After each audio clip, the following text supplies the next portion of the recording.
Go the other side of here. Go the other side of here.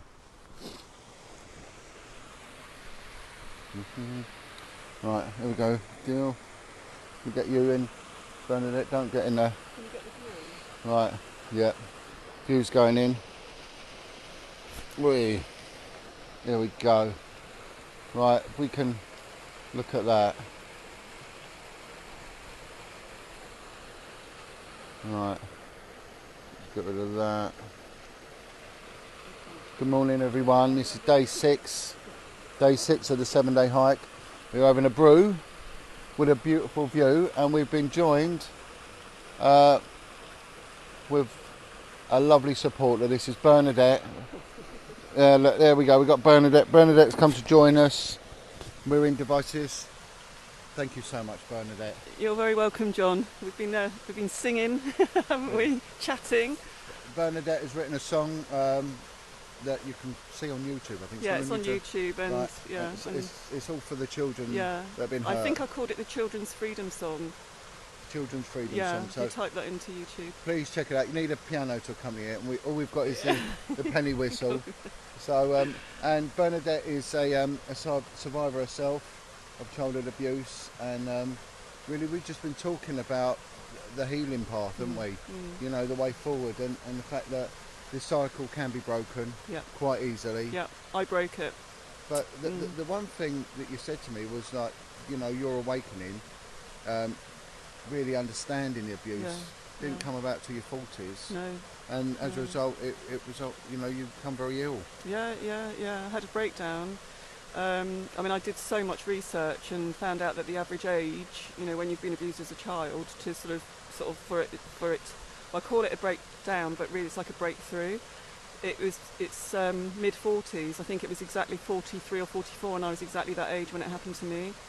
And yeah, I was really, really ill. It took 5 years basically. And actually, what I did, I haven't said this to John yet. I through those 5 years, I was actually bedridden for a long, long time, because it felt like my heart was broken, because I realised that what had been done to me had stopped me from reaching my full potential in my life. And I knew I had the intellect, but I just, because I've got PTSD, I couldn't follow through with anything.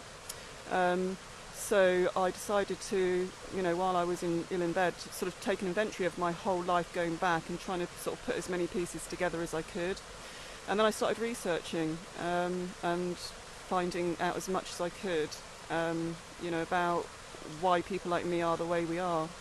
And I'm quite, well, actually one of my passions is research. So, you know, I was a bit like a dog with a bone. You know, I was going looking for every needle in every haystack that I could, and if something resonated, I'd, you know, keep working on that. And, you know, I've had therapy. So yeah, I've finally got to the point where I can talk, where the words don't get stuck in my throat, my voice doesn't shake, I don't get emotional, I don't worry about upsetting the person I'm talking to, you know, all those things. Well, this is a problem with it, you know, Bernadette, is that people find it uncomfortable and they don't want to. I mean, I'll just push this up here. One of the survivors turned around to me, go back down again. Turned around to me and said that she was telling someone about her childhood experiences, and this person who's a professional said, I don't hear it, I'm eating my dinner. You know, and and the thing is, you know, what you went through, it was abuse from the parents, parental abuse, and, you know, your father was the abuser, but your mother had a failure to protect. Oh God, yeah. And quite absolutely. a willing failure to protect. Oh yeah, absolutely willing failure, yeah. She was actually jealous of me and of his affection towards me, if that's not the right word, but right, you know. So she had her own trauma, you know. So you know, they're both passed away now, and I think that's been a huge sort of closure, particularly, you know, with her passing away, because she was it sounds bizarre, but she was almost the main perpetrator, because she was the matriarch. You know, the fear I had of her was just, you know, I'd lie in bed and you know, when you're cold and you sweat with cold sweat in bed, because you never knew what was coming next. And, you know, Bernadette's mother knew what abuse was going on and said, like, she was maybe the instigator of this, yet it was her father who was the actual physical abuser, you know, and her mother chose her father over her. Now, there's something I would like to go on and I would like to mention, and put this to you, Bernadette, as you are a survivor of this awful abuse, what needed really to stop the abuse was the intervention of the authorities. It was, and I started telling you one story, that's not story, one of my life events when I was 15, when the head of year called me in, and she knew something was wrong at home, and she was quite, she was lovely, but she was quite sort of stern, so she kept pushing, she was trying to get out of me what was going on at home. And I had a bigger fear of my birth mother to disclose anything, because at 15 I really believed that if I had said anything, and the authorities did get involved, that they would come and take her 4 precious sons away. And I truly believed that she would have killed me, because the anger that I have already seen in her was so severe that I would never ever have been, got through it. And I just, because her sons were precious to her, Irish mother. I mean, they did get some abuse, one of them in particular, but the other 3 very mild, really. It's the fear that stops you speaking up. Because I get a lot of people say to me, and blanket statements, the police are all Freemasons, they cover it up, and the social services, all they do is steal children. Now, I know that's not the truth because of my practical experience in the police. I know it's not the truth. I know there's corruption in the police because I've survived that and I've lived through that. And I know that there are corrupt social workers as well. I will get that right. But let's look at the inception of these things. These agencies are in place because, there are abusive and sexually abusive parents, and they need their children removing from them at times. Yeah, I agree. When I was 8, I actually started to wonder if I'd been adopted, because she treated me so differently to the boys, and it was because I was a girl. I know that, but I also, as an adult, I realised that she could have had any other female human being that was her daughter, and she would have treated them exactly the same as she treated me. It just happens that I'm Bernadette, and it was me that happened to be the female daughter of this particular woman. Yeah. I can see all of that. Again, when I was 15, she was sort of she basically pulled the covers off me in bed at 5:30 and started hitting me down the stairs and pushed me down on my hands and knees with cleaning out all the kitchen cupboards, and it was just ridiculous. And every time I kept looking up at her to ask why, she would just scream at me and say, stop fucking looking at me like that, or I'll slap you around the face. So it's kind of, you can't even be human. And she didn't give me breakfast. The boys came down, they all sat and had breakfast while I was still doing that. And then one of my brothers tried to throw my shoes out the bedroom window because we all had to leave for school, but she was kicking me out of the house. I was barefoot. All I had on was my school shirt and my skirt. No school, nothing, no shoes. And I just started running, and she ran after me out the door, down the garden gate, and threw an empty milk bottle at me and it missed, the backs of my feet by about 2 inches. And that's a metal. Glass milk bottles. Yeah, glass milk bottles. So I kept running, and the first house I came to about a mile later was my friend, who I knew, and I went in. Her dad was a policeman, and her mother was lovely, but she protected her children from me because I was in such a state, and I felt ashamed, And anyway, her husband went into work, and by the time he got there, my mother had phoned the police station and reported me as a runaway child. Right, okay. We're seeing the same pattern. I heard it the other day from someone. The dad was sexually abusive, the mother was violent, and then blaming the children all the time. And and then where do you go? Where do you run? No one. And the police came and picked me up. They thought I was a bad kid because I'd run away from home, even though I was barefoot. And I'm sat in that police car, and they're taking me home to that, And I'm just sat there in the car, and I'm mute at this point because I'm thinking, what's the point in saying anything? Now, Dylan, come, please. Stand here, young man. I've just seen a massive fish down there, Dylan. The first massive fish we've seen ever. It's huge. I think it's a pike. That's not the point of calling it.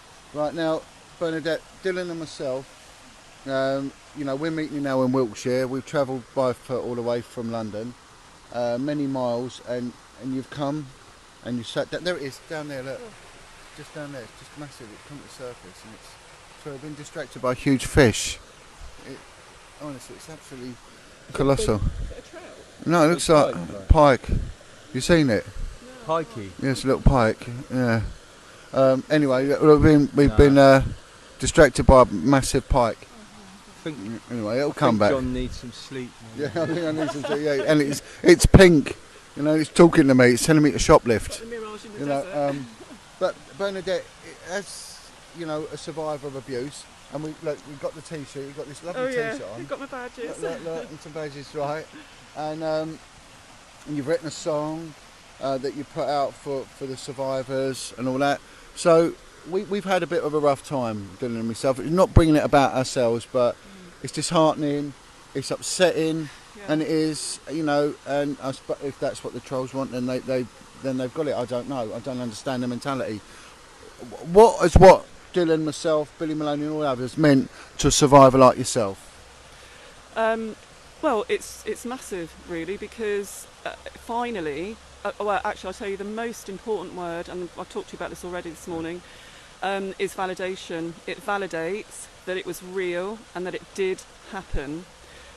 Because every time you try to speak up and people don't believe you or they don't want to listen to you,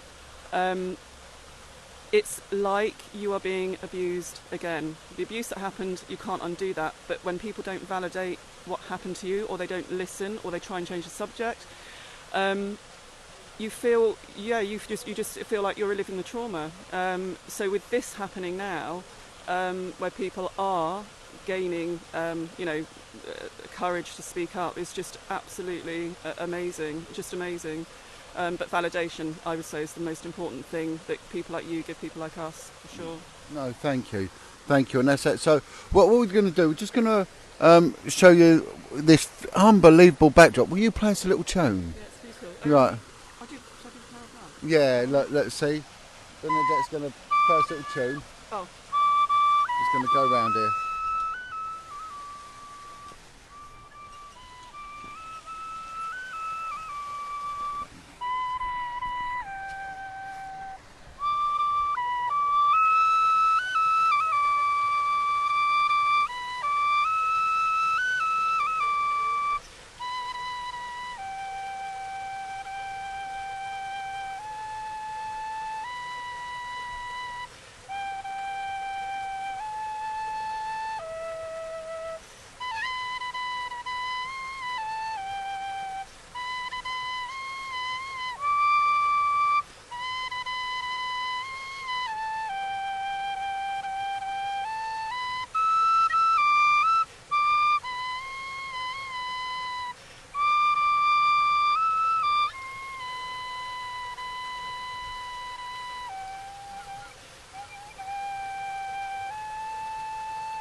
Thank you so much.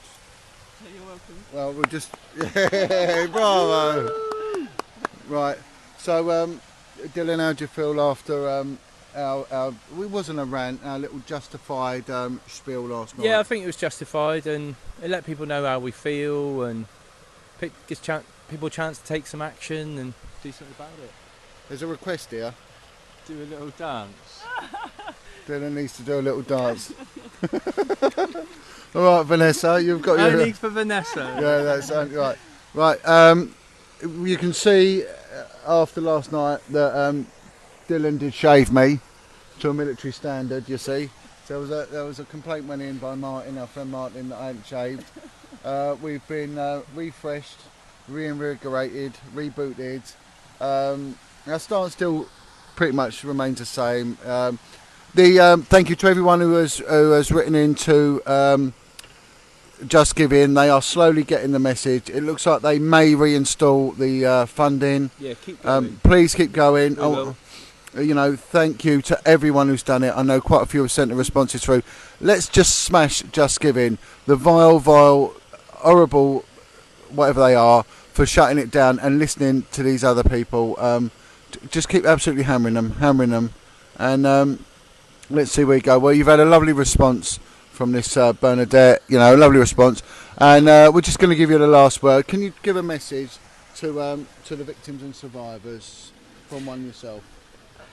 Start talking if you can, and if it feels safe, just start talking. That's it.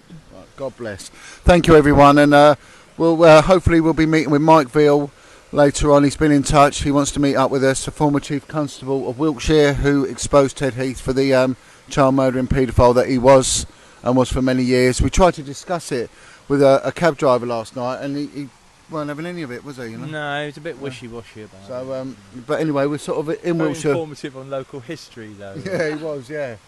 Little tour guide. No, he didn't really want to know. But when it comes to satanic abuse, there's a lot that's gone on. We've had a survivor of satanic abuse has walked with us for a day and explaining this area and the abuse that went on in this area. And considering the former Prime Minister was from here and the cover-ups that went on, and his home address, was mentioned quite a lot within the Operation Conifer. So it's a county which has got a lot of dirt, a lot of unanswered questions, and central government once again covering it up as they always do, and then they bully brave people speaking out. And this is what we see. These people that attack us are bullies. They're bullies, and they probably bullied a lot of people in their lives, and there's probably a lot of dirt in their background. So as Billy Maloney says, paedophiles and their protectors. Yep, that's right. You will be attacked, boys, by paedophiles and their protectors. So and we will be doing more work with Billy now. That's been confirmed. There is a documentary going to be made, and there's ourselves and Billy and a few other survivors are coming on board to be interviewed. So and that's pretty much where we'll be taking this. So it's just like I say, it's not going to stop. It's just going to morph into something different and get ourselves away from the sewer that really is Facebook. It is a sewer, and I can't stand giving these other people the platform. It's the survivors. Matt Drudge put it quite a few years back. Said it was a ghetto. It is. Right. It is a ghetto full of dysfunctional people, and I'm not denigrating the good people that have followed us, but any road up. But thank you to everyone, and thank you so much to Bernadette for bringing the tea and the smooth. I know that is, yeah. Martin's watching. Martin, I did this because of your criticism there, Martin. All right, God bless him.